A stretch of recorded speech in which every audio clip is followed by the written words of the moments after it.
Thanks for listening to this episode of Orion's From the Battlefield to the Boardroom podcast.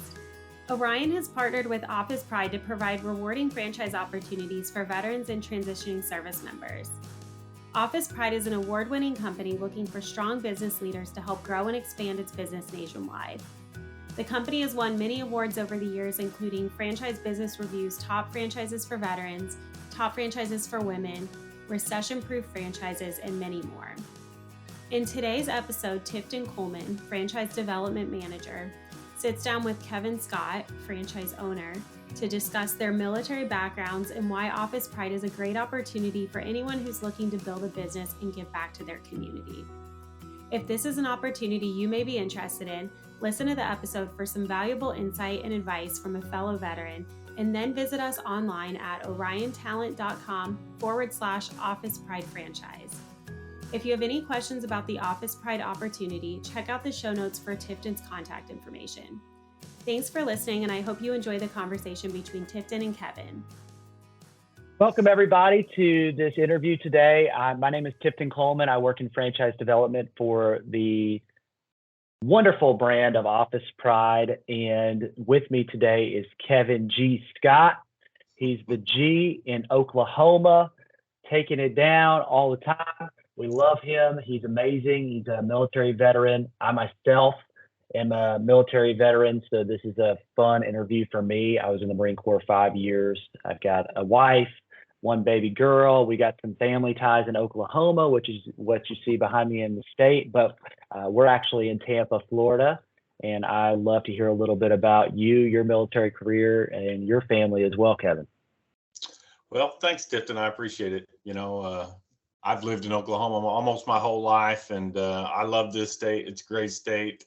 But the first thing I wanted to do after high school was get out of here. So that's when I ran to the Navy and spent 4 years on the USS Pensacola, kind of in a damage controlman role, and it was great. That was late 80s, early 90s. Came home, met my wonderful wife, and kind of bounced around a little bit. And now we have 2 grown kids, 2 daughters, and life is good.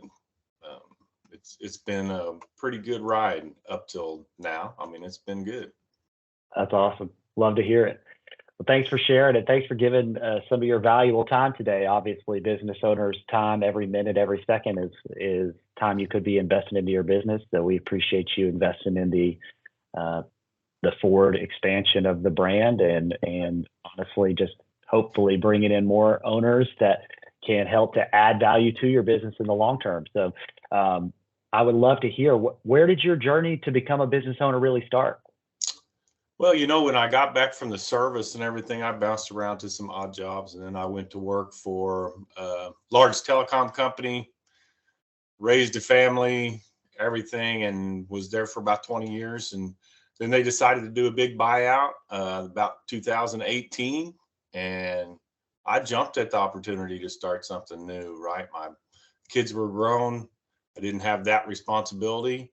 And so I took their buyout and started looking for a way to build something for me and my family for a change. So that's kind of what we did.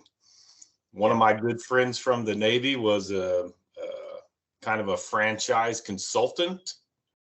So we did some digging around for veteran-friendly, kind of faith-based organizations, and Office Pride kept coming up. And that's why I kind of turned him loose on Office Pride. And I was like, man, just find some dirt on this company so that we can move on from commercial cleaning, right? I was like, oh, no, I don't want to do commercial cleaning. Let's find some dirt on it. We couldn't find any dirt on this company that had been around for almost 30 years, right? So that's kind of what led us to Tampa, right? I mean, my wife and I came to Tampa for like a discovery, kind of a almost informal discovery days type visit with Todd. And the rest, as they say, is history. Here we are 4 years later, and it's been good. Yeah, I love to hear that, Kevin. That's really cool. You looked for dirt on a cleaning company. It's going to be probably tough to do that. That was a pun that was intended. It was. Yeah, so I'm sure there's plenty of cleaning companies out there you can find plenty of dirt on, which is probably a good flag. There are. Yeah. But We looked anyway, for them. We looked through them. Yeah, we did. that's cool. So besides the fact that you had a friend that was a franchise consultant, why did you lean towards franchising as an opportunity versus starting something on your own? I've known you for a little while now. I know you're smart enough to probably start something on your own. Why franchising? There's a lot of unknowns that Yeah. are kind of scary when you're thinking about investing a whole bunch of money to get something kicked off. And whenever you start seeing some of the problems that people have with running their own business and how many businesses fail in the first 5 years, right? That's the scary part. I didn't want to start something that wasn't going to make it even 5 years. And I really felt like having that kind of support. That's one of the horror stories you hear from owners, right? Is, oh, in the beginning the support was great, and then it just fell off to nothing and left us out there in the cold. And I didn't see that happening with Office Pride. Never found any owners, and I called a lot of owners before I ever called anyone at corporate. I just wanted just kind of the candid surprise attack of, hey, tell me something bad about this. And I never found it. So that's why we went with a franchise, is because I wanted a system that wasn't going to fail unless it was all me, right? If I decided to do something on my own that wasn't part of the plan, then that's on me. Yeah, that's true. And obviously you kind of alluded to it earlier that you weren't already interested in the commercial cleaning industry. Could you tell me a little bit more about that? Honestly, the industry really didn't play that big of a part in it. I was looking for some structure, and I was really just looking for someone to come alongside me and help me. And that's what I've gotten from Office Pride. From very beginning to now, that support has never wavered. And that I really believe that's probably one of the biggest things that has led to our success, is that continued support almost daily. Yeah, that's awesome. And just to ask a little bit more specific question around military experience, since both of us have some experience with that, and a lot of the people listening here will as well. How do you feel that military experience that you had in the Navy prepared you for your current roles, what you do as a business owner? So going back to the telecom industry, I wore a lot of hats, from customer service to management to even ending my career in finance and everything. And what the military really did for me, that always has played a part in my career to now, is it showed me so many different types of managerial styles and what worked and what didn't work, and kind of allowed me to hone that skill to where anybody who's ever worked under me has always said, this guy is great as a manager. He doesn't ever yell and scream and lose his temper and everything, because at the end of the day, it's still just people dealing with people, right? And the issues that come up, sometimes they feel overwhelming, but they're not, and that's what the military showed me, is you can handle all this adversity as a team. It's really easy. By yourself, it's hard. And it hasn't failed me yet. I mean, we have tremendous employee retention and everything. And that's because of those lessons I learned all those years ago as a teenager, of how to do it and how not to do it. Right. That was the big thing I took away from the military.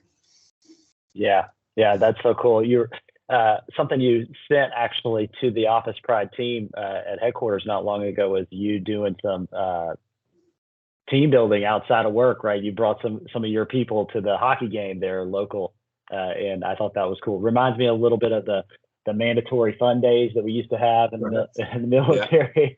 Even though the hockey game was probably more fun than some of those mandatory fun days. It seemed like you guys were having a blast. The crazy thing is most of my employees have a full-time job during the day outside of working for me, and their full-time employers don't do the things that we do. I mean, I make it I make it a point to visit everybody at least once a month, see how they're doing. We take people to hockey games. We take them to the baseball games. We do all this stuff just because it's so much better to have happy employees instead of retraining a new employee every week. Absolutely. It's a big win for our business. Yeah, and it's a lot more fun taking them to baseball and hockey games than it is doing orientations every other day. That's so true. Yeah, that's so true. For sure. So what's been the most satisfying thing to you and your wife, Kathy, about owning y'all's own business? Well, I think that's part of it. Is I love setting attainable goals, small wins. I mean, that's always good. I have people come to me all the time. I want to buy my kid a car. Great. I'd love to help you do that. Right. And then every time I see them, how's that car coming? So that the satisfaction I get from that piece of owning my own company, I didn't even think about that in the beginning. Sure, you're like, oh, we'll have to hire some people and everything, but I didn't see those people having such an impact on me. I always thought it was just going to be me paying them some money to do a job, but really, I get a lot of satisfaction out of that piece of it. Yeah, I love that. That's a really good answer. And how has being an Office Pride owner really changed you guys' life at the end of the day? I think I talk to people all the time, and especially in the beginning, the hours are just unbelievable. You're like, I can't believe I'm working this many hours and I'm not even tired. In the corporate world, you tell me I had to work 41 hours a week and I was dying, right? But it's different. I don't have to think about what clothes I'm wearing every day, right? I grab the next Office Pride shirt out of the closet and away I go, Monday through Sunday. I mean, it has become part of who we are now instead of, hey, what do you do for a living? So it's not what I do for a living anymore, right? I mean, it's my company. Yeah. So win, lose, or draw, it's on me. Obviously you guys jump in and help whenever we have issues and everything, but the day-to-day stuff, it's all on me. So I don't hide from it. I don't try we go on vacation. I'm wearing an Office Pride shirt. It doesn't matter.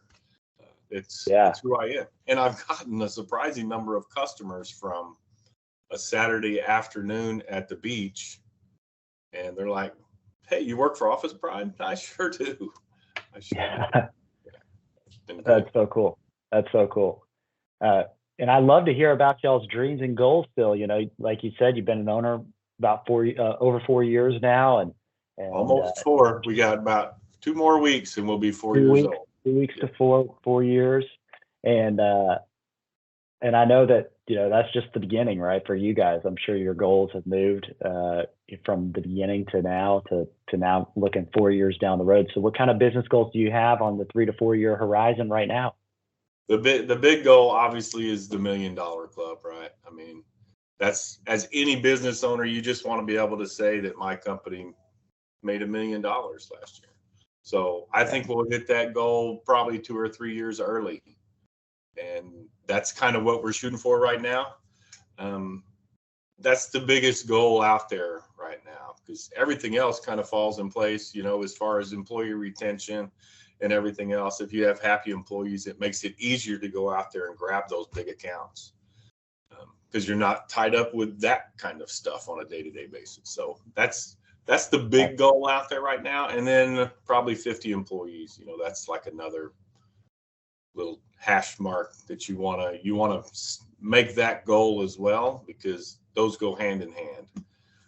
Those are probably the 2 big goals for the next, let's say, 2 years. That's awesome. Yeah. How attainable do you feel like that is? You feel pretty confident about it? Oh yeah. 100%. Yeah. I love it. We'll make it. It's not will we make it, right? It's when. Because I really believe that the system that we have in place and everything, it works. It works. And in the military, the one thing that they always tell you is follow directions, right? Well, it's written out, and Office Pride has the advantage of being out there for 30 plus years now. And if you can check the boxes, you can attain whatever goal you want to. Yeah, that's powerful stuff. I love it. And what kind of individual or community impact goals do you have over that same time? I know that you're not a man that goes, let me have more just for me. You've alluded to that all throughout this call. I know you've probably got individual and community impact goals that I haven't even heard yet. I'd love to hear. Well, in Broken Arrow, where we live, there are several different community groups that we try to support, on a monthly basis now. And we're actually pretty heavily involved in a mission down in Honduras that, helps kids get an education that normally wouldn't. And our success in the business just allows us to bless them. He called me last week, said, hey, they do a big dental clinic every year. Their x-ray machine broke. We need x-ray equipment. This is how much it's going to cost. And being able just to say, hey, it's done. We were able to meet their need because of our blessing in the business. And to me, I think that is the most important part of owning your own business, is making sure you keep the focus off of you, right? This isn't my success. If I could do all this work myself, it would be one thing, but I can't. So that's the big external thing that we try to do, is just try and help those people around us that are struggling, and maybe give a better future to some kids in the poorest place you've ever been to. That's been a huge blessing for me and my whole family too. So yeah, I love that. That's awesome. And a lot of people that I speak with are on the line. They're on the fence. They don't know whether or not they want to take that buyout and go find another job that might give them a buyout 10 years from now. They don't know if they want to open a business, take the risk, right? A lot of people don't feel less stability whenever they open their business, right? For good reason. You hear all those things about businesses failing. And what would you say to somebody that's considering opening a business or opening an Office Pride business, and they're worried about the stability and the opportunity? They're worried about, you name it, right? We can all come up with excuses or reasons why we should be afraid of things. I don't think that we're foreign to that in 2023 now, but it's something that I think that you, as an owner for almost 4 years now, would have an ability to be able to speak to. You've kind of made it through some of those times. I think the big thing for me is it's interesting. Todd gave me a book the first time I ever met him, and it was basically all the reasons why you shouldn't own a franchise, right? So I was like, are you trying to convince me not to do this? And he's like, no, I just want to make sure that you understand what you're getting into. And one of the big things for me over the last 4 years is you just have to be an eternal optimist, really. You have to wake up every morning thinking, I can do this, right? And you can handle whatever is thrown at you that day, because it's not all good, right? There is bad associated with all of it, but most of it is good, because as a business owner, you have to be able to find the good in all of it, right? So I think that's the biggest thing for a new business owner, is you have to be an optimist. And then the one thing my dad told me whenever I told him what I was doing, I said, I'm quitting this job that I would still have today that paid me a lot of money. He said, okay. And he said, in 5 years, your only real regret is that you didn't do it sooner, right? And I can tell you, at 4 years, I wish I would have done it 20 years ago. So it's something that I've really enjoyed, and I've gotten way more enjoyment out of it than I thought I would.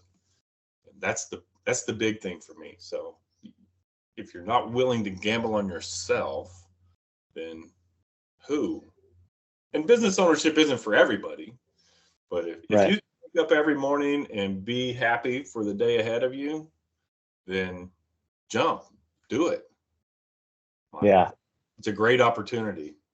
And I always tell people, call me if you have any questions, because I'm happy to help. It doesn't matter. Yeah. I love getting to be a part of a culture and a family of owners and support staff that really do live that out. And you're one of those people, Kevin, that really is just there for somebody considering the opportunity. I know you're there for neighbors around you, other owners. You know, I know Adrian's not too far from you. I know you guys are in relationship, and there's a lot of people that just lean on one another in the Office Pride community, and I love it. I think that was another big surprise, Tifton, is the support that all the owners give to each other. It's crazy. It's crazy in an environment that can be so competitive. It's still competitive, don't get me wrong, but even the top guys in the industry, I could pick up the phone right now and call them and they would answer the phone and answer whatever question I had, because crazy stuff comes up owning your own business. Who knew, right? They did. Who knew? Right. Yeah, for sure. And I tell people all the time, we've been around 31 years now and been franchising 27, and that doesn't mean we know everything. It just means we've got 27 years worth of franchising mistakes that we've made that we can help you not make. And we're learning new ones. And that's a good point. Yeah, that's a good point. Yes, sir. So thank you so much for spending some time with me. I know your time is valuable, like I said before we started this, and just appreciate you always being so generous with your time. I appreciate you, Tifton. You know that. And, thanks for your service again. I know that it played a big part in making you the awesome guy that you are today. So we appreciate you too. You as well, Kevin. I appreciate you guys carrying us around on your boats all those years. That's right. We'll take you anywhere and drop you off, buddy. Yeah. Sometimes you guys drop us off in places we wish we could be back on that terrible boat. That's right. Sure. Awesome. Well, good talking to you today, sir. And we'll wrap this thing up and see you later. All right. Thanks, Tifton. Thank you for listening to this episode of Orion's From the Battlefield to the Boardroom podcast. Make sure you subscribe wherever you listen so that you never miss an episode. If you're watching this podcast as a video, we've provided Tifton's contact information on the screen. If you're listening to audio only, please check out the show notes if you'd like to reach out to Tifton directly. If you have any questions about this podcast or ideas for a future show, please send me an email at podcast@oriontalent.com.